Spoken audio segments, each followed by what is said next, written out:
السلام عليكم ورحمة الله وبركاته. مرحبا بكم من جديد مع حل الصفحة 25 من كتاب الفرنسية لسنة 5 ابتدائي.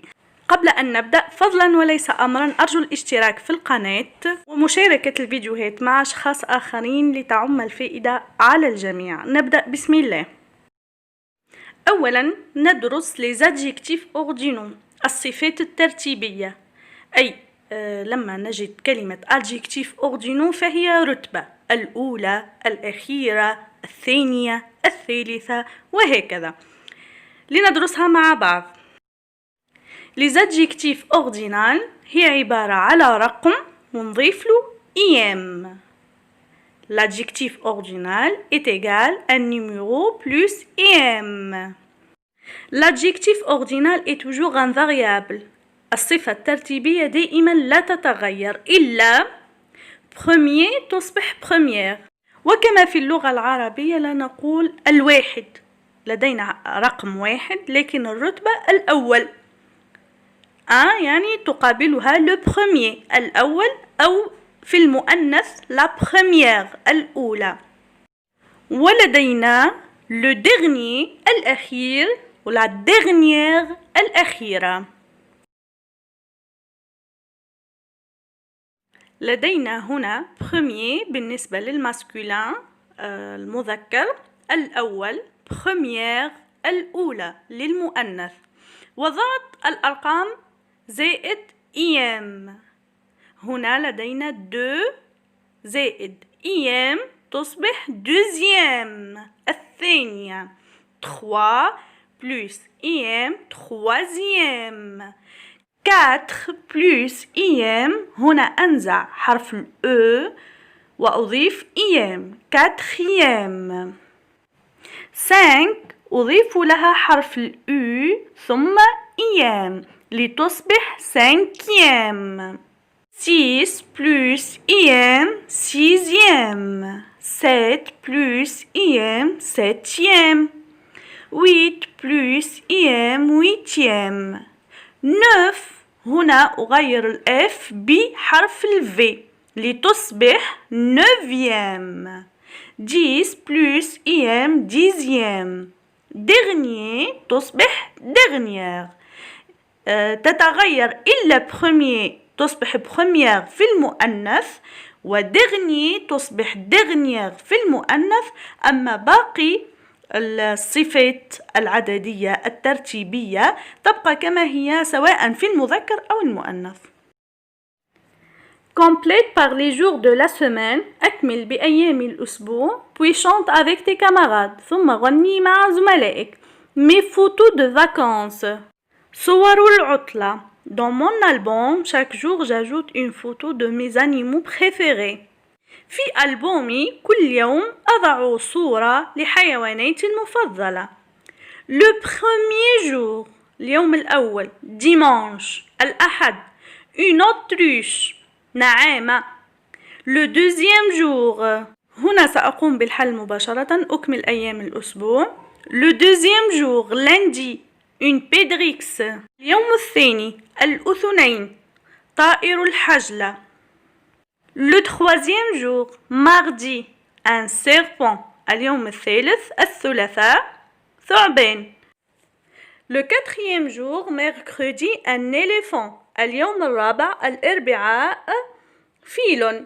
Le cinquième jour jeudi un pigeon. اليوم الخامس الخميس يمامة.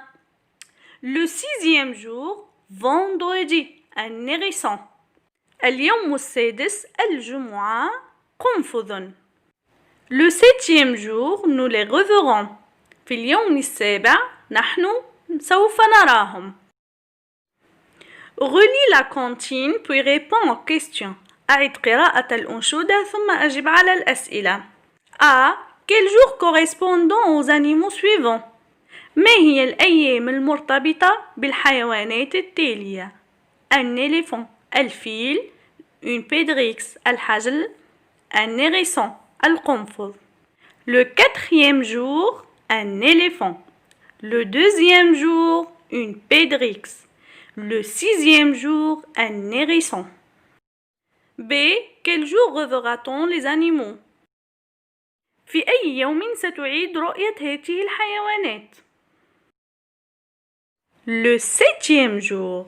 في اليوم السابع je le reverrai. سأعيد رؤيتهم. 3. Regarde l'image puis écris l'adjectif ordinal en lettres. انظر للصورة ثم اكتب الصفة الترتيبية بالحروف. J'habite au étage. هنا كلمة étage هي مذكر، وبما أنه الإيتاج الطابق الأول فأقول premier وليس première. J'habite au premier étage. أنا أسكن في الطابق الأول. Mon ami Sofiane est au 3e étage. هنا أكتب مباشرة troisième لأنه لا تتغير لا في المذكر ولا في المؤنث. troisième بالنسبة للمؤنث، troisième بالنسبة للمذكر، إلا premier و première، dernier و dernière التي تتغير في التأنيث والتذكير. إذن وصديقي سفيان في الطابق الثالث. Notre voisin جارنا du 9e étage utilise beaucoup l'ascenseur. جارنا الذي يسكن في الطابق التاسع يستعمل كثيرا المصعد.